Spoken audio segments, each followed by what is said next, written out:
విశ్వాసం ఉంచి ఉన్నాడు. ఒకసారి అందరు నాకు వెళ్ళి చూడండి. అక్కడ మాట్లాడుతున్న మాట ఏంటంటే,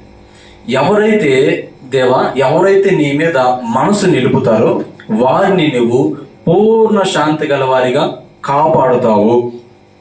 అంటే మనశ్శాంతిని కోల్పోయే ప్రమాదాలు అనేకములు ఉన్నవి. అయితే ఆ మనశ్శాంతి పోకుండా వాణ్ణి నీవు కాపాడుతావు.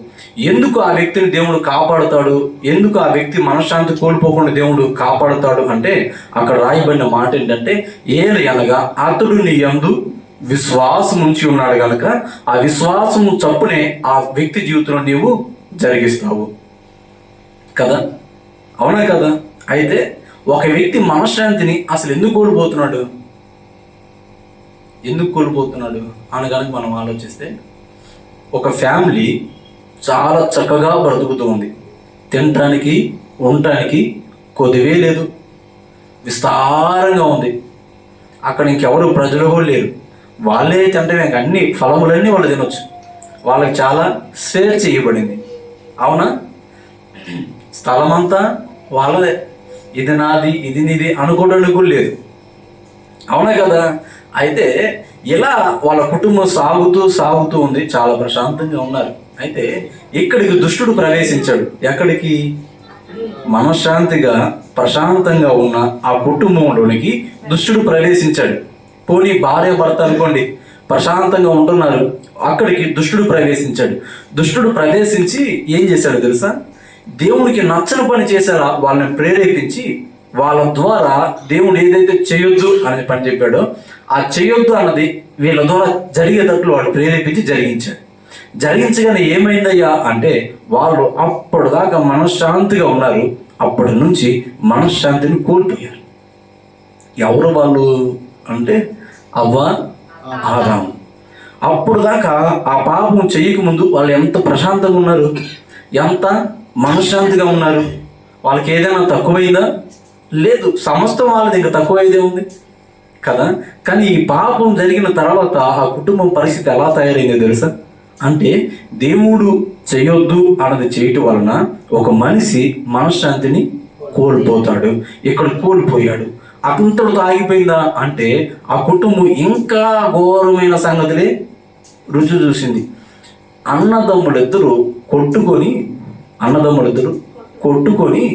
ఒకరిని ఒకరు చంపుకున్నారు. ఒక వ్యక్తి అయితే మరొక వ్యక్తిని చంపేశాడు. అది ఎంత ఘోరమైన పాపం.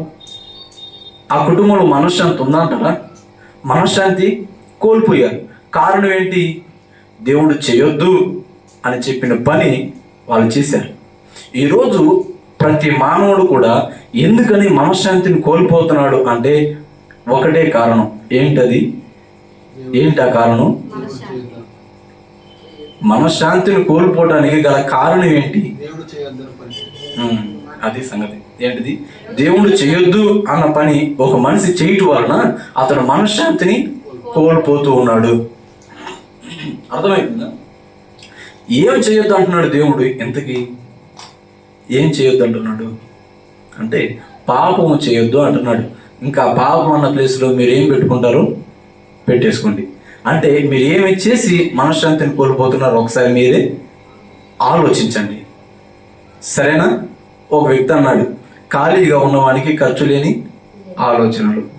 ఏంటిది? ఖాళీగా ఉన్నవానికి ఖర్చు లేని ఆలోచనలు. ఈ ఆలోచనలే మన చిక్కులకు కారణాలు. దేవునికి స్తోత్రం, హల్లెలూయా. ఏంటిదండి? మన ఆలోచనలే మన చిక్కులకి కారణాలు. అయితే ఈ వ్యక్తి అంటాడు, ఎవరి మనసు అయితే దేవా నీ మీద ఆనుకున్నట్టు వారిని నువ్వు పూర్ణ శాంతి గల వారిగా చేస్తావు అన్నాడు. అయితే నేను మీకు చెప్పాను ఎందుకు ఒక వ్యక్తి మనశ్శాంతిని కోల్పోతాడు అంటే, దేవునికి విరోధంగా పాపం చేసి దేవుడు చేయొద్దన్నది చేయటం వలన ఒక వ్యక్తి మనశ్శాంతిని కోల్పోతాడు అని చెప్పాను. అది ఏంటి అంటే అదేదో కాదు, పాపమే అని చెప్పాను.